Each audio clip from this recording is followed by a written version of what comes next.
जय श्री राम भगतजनों, के भक्ति साधना चैनल में आपका स्वागत है। हमारी वीडियो आपको कैसी लगी? तो महाशिवरात्रि की बहुत बहुत शुभकामनाएं। महाशिवरात्रि केवल एक पर्व नहीं बल्कि आत्मा और परमात्मा के मिलन की रात मानी जाती है। पृथ्वी पर आध्यात्मिक ऊर्जा चरम पर होती है। मन, शरीर और आत्मा को शुद्ध करने का श्रेष्ठ अवसर मिलती है। शास्त्रों में कहा गया है कि इस रात्रि की गई पूजा हजारों जन्मों के पापों को शांत कर देती है और जीवन के दुख स्वतः शिव के चरणों में समर्पित हो जाती है। प्रिय साथियों, कथा को अंत तक अवश्य सुने। ये कथा है उस समय की जब धरती पर न्याय और अन्याय की रेखा धुंधली पड़ गई थी, जब श्रद्धा और अंधविश्वास के बीच का भेद मिट सा गया था।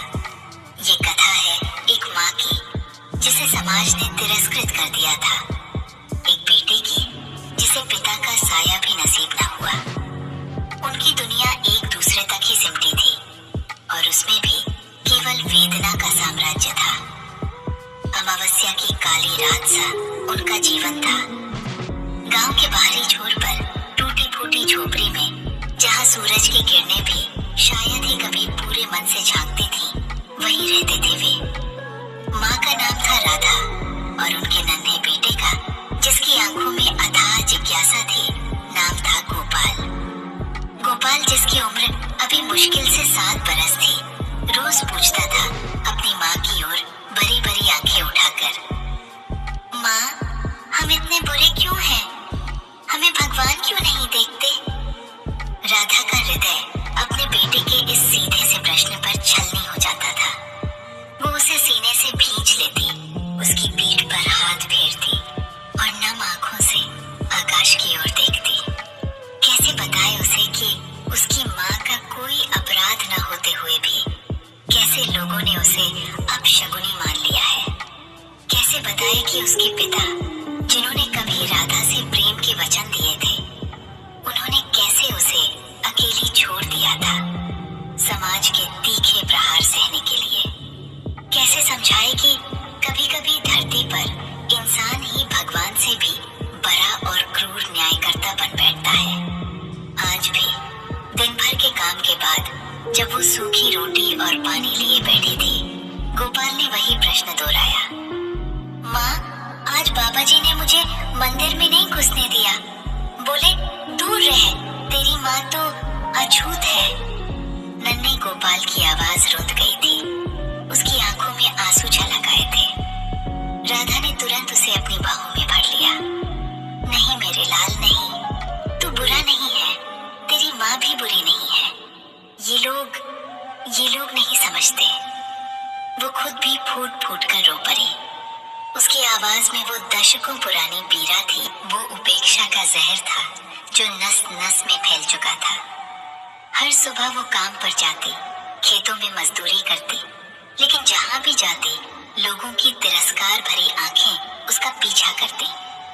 उसके पास से गुजरते ही लोग अपनी कपड़ों को झाड़ते, जैसे कोई गंदगी छू गई हो। उसे पानी भरने के लिए कुएं पर नहीं जाने दिया जाता था। कभी कोई बच्चा उसके पास आ जाता तो उसकी माँ उसे खींच लेती, जैसे राधा कोई संक्रामक बीमारी हो। गोपाल ने अपनी माँ के आंसू पोंछे, पर माँ, हम भगवान को क्यों नहीं देखते? क्या भगवान भी ऐसे ही है? क्या वो भी हमें नहीं देखना चाहते? राधा ने अपने बेटे के भोलेपन में एक गहरा सवाल देखा। उसका विश्वास डगमगाने लगता था, पर बेटे की आंखें उसे हिम्मत देती थी। नहीं बेटे, भगवान ऐसे नहीं होते। भगवान तो सब देखते हैं। हमारी परीक्षा ले रहे होंगे। एक दिन जरूर देखेंगे। उसकी अपनी बात पर भी उसे यकीन नहीं था, लेकिन बेटे को उम्मीद देने के लिए उसे ये कहना ही पड़ता था। महाशिवरात्रि का पावन पर्व निकट था। गांव में हर ओर उत्साह था। लोग घरों को लीप पोत रहे थे। शिव मंदिरों में विशेष पूजा की तैयारियां चल रही थी। हर गली मोहल्ले से बम बम भोले के जयकारे सुनाई पड़ रहे थे। पर राधा और गोपाल के लिए ये पर्व भी एक दर्द बनकर आता था। वे जानते थे कि उन्हें मंदिर में प्रवेश नहीं मिलेगा, किसी भी पूजा में शामिल नहीं होने दिया जाएगा। पर इस बार गोपाल के मन में कुछ अलग था। माँ, गोपाल ने एक शाम कहा, महाशिवरात्रि पर तो शिवजी अपनी बारात लेकर आते हैं ना? क्या वो सब लोगों को दर्शन देते हैं? हाँ बेटा, सबको देते हैं, राधा ने उदास मन से कहा। तो क्या हमें भी देंगे? राधा मौन हो गई। वो क्या कहती? माँ, हम इस बार मंदिर चलेंगे, जरूर चलेंगे। हम बाहर से ही दर्शन करेंगे, ठीक है? क्या पता इस बार शिवजी हमें देख ही ले। गोपाल की आंखों में एक नई चमक थी, एक निर्मल आशा थी। राधा को अपने बेटे की इस मासूम इच्छा को तोड़ते हुए बहुत दर्द होता, पर इस बार वो उसे मना नहीं कर पाई। बेटे की आंखों में इतनी दृढ़ता थी कि वो खुद भी सोचने लगी, क्या पता महाकाल सचमुच हमारी सुन ले।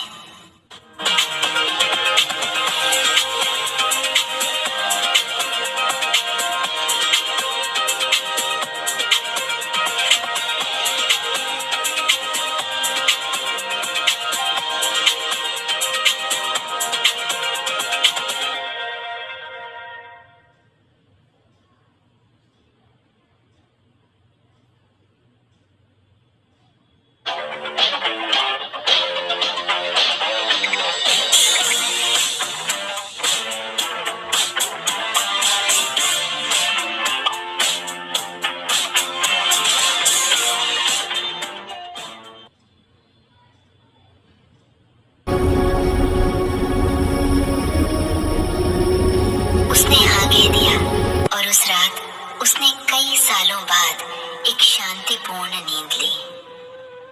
महाशिवरात्रि की रात आ गई। पूरा गांव भक्ति के रंग में डूबा था। मंदिर से आती घंटियों की आवाज, शंखनाद और भजनों की गूंज हवा में घुली हुई थी। राधा ने गोपाल को नहलाया, उसके माथे पर चंदन का टीका लगाया, खुद भी एक पुरानी पर साफ साड़ी पहनी। वे दोनों मंदिर की ओर चल पड़े। रास्ते में लोग उन्हें देखकर कानाफूसी करने लगे। कुछ ने मुंह फेर लिया, कुछ ने करवे बोल कसे। आ गई है अछूत, मंदिर को भी भ्रष्ट करेगी।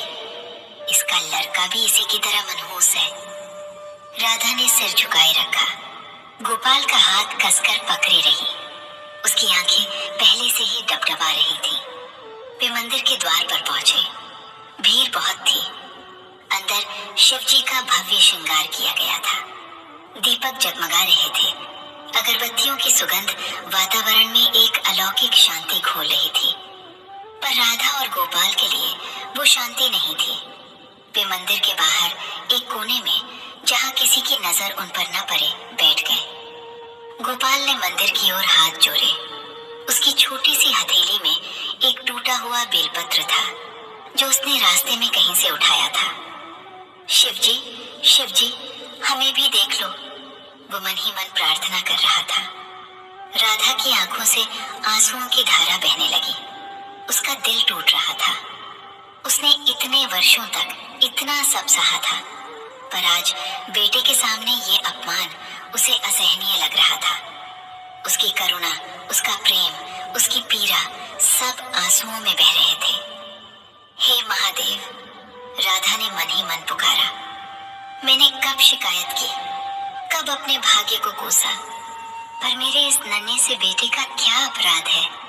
इसकी ये पवित्र आंखें जो आपको देखना चाहती हैं, इन्हें क्यों वंचित किया जाता है? अगर मैं इतनी ही पापनी हूँ तो मुझे दंड दो, पर इसे तो मत तरसाओ। क्या सच में हमारे लिए आपकी करुणा नहीं है? मंदिर के भीतर पुजारी जी महाकाल की कथा सुना रहे थे। भीड़ शांत होकर सुन रही थी। कथा में वर्णन था कि कैसे शिवजी ने विषपान किया, कैसे उन्होंने अपनी अर्धांगिनी पार्वती के सती होने पर तांडव मचाया, कैसे वे समाधि में लीन हो गए। और फिर कथा में एक ऐसा क्षण आया जब पुजारी ने वर्णन किया, शिवजी गहन समाधि में लीन थे, मौन थे, पर उनकी शक्ति, उनकी अर्धांगिनी मां पार्वती की आंखों में करुणा उमड़ पड़ी थी। वे जानती थीं कि शिवजी मौन हैं, पर उनका हृदय हर प्राणी की पीड़ा से वाकिफ है। पार्वती ने ही तो शिव को जगाया था, जगत कल्याण के लिए प्रेरित किया था। उनके मौन के पीछे भी एक गूढ़ रहस्य था। पर पार्वती की आंखों में हर जीव के लिए, हर दुखियारे के लिए असीम करुणा थी, जो कभी सूखती नहीं। ये सुनते ही राधा और गोपाल की ओर से एक तीव्र आह निकली, जैसे कथा के शब्द सीधे उनके हृदय में उतर गए हों। राधा ने ऊपर देखा, उसकी आंखें लाल थीं, पर अब उनमें एक नई लौ जगी थी। गोपाल ने अपनी माँ की ओर देखा। माँ, माँ, पार्वती माँ तो हमें देखती है, वो तो सब पर दया करती है। उधर कैलाश पर, जहाँ भगवान शिव अपने गणों और देव देवियों के साथ विराजित थे, वहाँ भी ये दृश्य देखा जा रहा था। माँ पार्वती जो अपने आसन पर बैठी थी, उनकी आंखों से सहसा अश्रुधारा बह निकली। उनकी करुणा जो पूरे ब्रह्मांड के लिए थी, आज एक माँ और बेटी की असीम पीड़ा को देखकर उमड़ पड़ी थी। उन्होंने देखा, राधा जिसे समाज ने सबसे निम्न समझा था, उसके हृदय में महादेव के प्रति इतनी अटूट श्रद्धा थी, इतना अगाध प्रेम था। और वो नन्हा गोपाल, जिसका कोमल मन बार बार यही प्रश्न पूछता था, माँ, भगवान हमें क्यों नहीं देखते? उसकी आंखें जो महादेव के दर्शन के लिए तरस रही थीं। समाज ने जिन्हें ठुकरा दिया था, जिन्हें हर मोड़ पर अपमानित किया था, वे माँ बेटे आज भी उसी महादेव के चरणों में अपना शीश झुकाए बैठे थे, जिनकी आराधना करने का अधिकार भी उन्हें नहीं दिया गया था। पार्वती माँ का हृदय मानो चीत्कार उठा। कैसे सहें वे ये अन्याय, कैसे देखें अपने बच्चों की ऐसी निर्मल भक्ति और ऐसी असहनीय पीड़ा। देवी पार्वती से अपने इन निर्दोष संतानों का कष्ट और देखा नहीं गया। उनकी आंखों से अविरल अश्रुधारा प्रवाहित हो रही थी। एक माँ का अपनी संतान के प्रति प्रेम और उस माँ बेटे का भगवान के प्रति अगाध प्रेम, ये सब देखकर माता पार्वती का हृदय मानो पिघल गया। उनका पूरा अस्तित्व पृथ्वी लोक पर जाकर उन्हें दर्शन देने के लिए आतुर हो उठा। पार्वती ने महादेव की ओर देखा। शिव जो मौन समाधि में लीन थे, उन्होंने भी अपनी आंखें खोली। उनकी दृष्टि में वही गंभीर शांत भाव था, पर पार्वती की आंखों में उमड़ती करुणा को देखकर स्वयं महाकाल का मौन भी टूटा। उन्होंने अपनी शक्ति, अपनी अर्धांगिनी का हृदय पर लिया था। वे जानते थे कि जब पार्वती करुणा करती हैं, तब स्वयं शिव भी मौन नहीं रह सकते। ये उनके एकांत की नहीं, जगत के कल्याण की पुकार थी। महादेव ने मंद मंद मुस्कुराते हुए पार्वती की ओर देखा, मानो कह रहे हो, देवी, तुम्हारी करुणा ही मेरा बल है। और फिर एक अद्भुत घटना घटी। मंदिर में जल रहे दीपकों की लौ और भी प्रखर हो उठी। हवा में एक अलौकिक सुगंध फैल गई। लोग विस्मित होकर एक दूसरे को देखने लगे। तभी मंदिर के अंदर, जहां पुजारी कथा कह रहे थे, सहसा एक तीव्र प्रकाश पुंज उत्पन्न हुआ।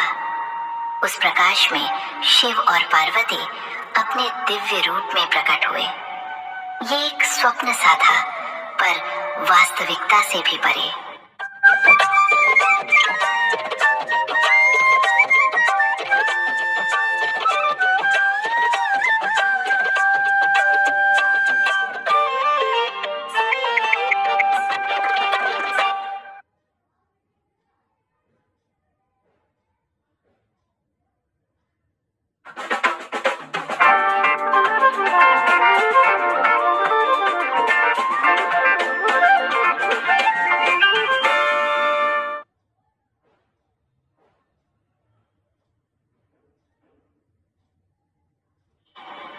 महादेव अपने जटाजूट, त्रिशूल और डमरू सहित प्रकट हुए। उनके माथे पर चंद्रमा चमक रहा था। उनके संग थी जगदम्बा पार्वती, जिनकी सौम्य छवि, करुणा से ओत-प्रोत आंखें हर किसी को अपनी ओर खींच रही थीं। पुजारी सहित वहां उपस्थित सभी लोग हतप्रभ रह गए। वे सब भय और भक्ति से कांप उठे। किसी को यकीन नहीं हो रहा था कि साक्षात शिव पार्वती ने उन्हें दर्शन दिए हैं। पर महादेव और पार्वती की दृष्टि उन हजारों भक्तों पर नहीं टमी जो उन्हें रोज पूजते थे। उनकी आंखें सीधे मंदिर के बाहर बैठे उस माँ और बेटे पर जा टिकी। राधा और गोपाल जो मंदिर के बाहर बैठे अभी भी अपने आंसू बहा रहे थे। उन्हें लगा जैसे किसी ने उनके दुख पर शीतल जल छिड़क दिया हो। उनके कानों में एक दिव्य वाणी गूंजी, उठो मेरे बच्चों। वे दोनों भय और विस्मय से उठ खड़े हुए। मंदिर के अंदर से निकलकर स्वयं भगवान शिव और माता पार्वती उनके सामने प्रकट हुए। महादेव ने अपने हाथ से राधा के सिर पर हाथ रखा। उठो मेरी बेटी, तुम कोई पापिनी नहीं, तुम तो मेरी सच्ची भक्त हो। तुम्हारी हृदय की पवित्रता से बढ़कर कोई मंदिर नहीं। और माता पार्वती ने नन्हे गोपाल को अपनी गोद में उठा लिया। उनकी आंखों में वही असीम करुणा थी जिसकी कथा अभी कुछ क्षण पहले ही सुनाई गई थी। पुत्र, तुम्हारे प्रश्न का उत्तर आज तुम्हें मिल गया है। भगवान सब देखते हैं और सब पर करुणा करते हैं। कभी कभी उनकी परीक्षा कठोर लगती है, पर उसका फल सदैव मीठा होता है। पूरा गांव जो अब तक उन्हें तिरस्कृत करता था, जिसने उन्हें अछूत कहा था, वो स्तब्ध खड़ा था। उनकी आंखें फटी की फटी रह गईं। जिन्हें उन्होंने सबसे नीचा समझा था, आज स्वयं महादेव और पार्वती उन्हें अपने चरणों में बिठा रहे थे। उनकी सारी घृणा, उनका सारा अहंकार पल भर में भस्म हो गया। पश्चाताप की अग्नि में उनका हृदय जल उठा। वे अपनी भूल पर शर्मसार थे। महादेव और पार्वती ने राधा और गोपाल को आशीर्वाद दिया। उनके जीवन के सारे कष्ट हर लिए। उन्होंने उन्हें दर्शन दिए और फिर उसी क्षण जिस तेजी से वे प्रकट हुए थे, उसी तेजी से अंतर्ध्यान हो गए, पीछे छोड़ गए एक सुगंधित दिव्य प्रकाश और एक अविस्मरणीय स्मृति। अगली सुबह से राधा और गोपाल का जीवन एक नए आरंभ की ओर बढ़ चला था। गांव वालों की दृष्टि में अब उनके लिए सम्मान था, प्रेम था। उनकी झोपड़ी अब उजाड़ नहीं थी, बल्कि गांव का सबसे पवित्र स्थान बन गई थी। लोग दूर दूर से राधा और गोपाल के दर्शन करने आते, उनकी कथा सुनते और उनके चरणों में शीश नवाते। गोपाल अब मुस्कुराता रहता था। उसकी आंखों में अब कोई प्रश्न नहीं, बल्कि एक असीम शांति थी। वो जानता था कि भगवान सब देखते हैं। राधा भी अब प्रसन्न चित्त रहती थी। उसे अपने शिव पर, अपनी पार्वती पर अगाध विश्वास था। इस कथा का संदेश स्पष्ट है। जब माँ पार्वती करुणा करते हैं, तब स्वयं महाकाल भी मौन नहीं रहते। वे अपने भक्तों के आंसू, अंशना पीड़ा को कभी अनसुना नहीं करते। भले ही मनुष्य समाज अपनी संकीर्ण सोच में उलझकर किसी को तिरस्कृत करे, पर देवों के देव महादेव और आदिशक्ति माँ पार्वती की करुणा की दृष्टि से कोई भी भक्त अछूता नहीं रह सकता। उनकी कृपा से हर दुखियारी का जीवन नवजीवन प्राप्त करता है और हर अंधकारमयी रात के बाद एक नई सुबह अवश्य आती है। प्रिय साथियों, इसी के साथ महाशिवरात्रि की ये पावन व्रत कथा यहाँ पूर्ण होती है।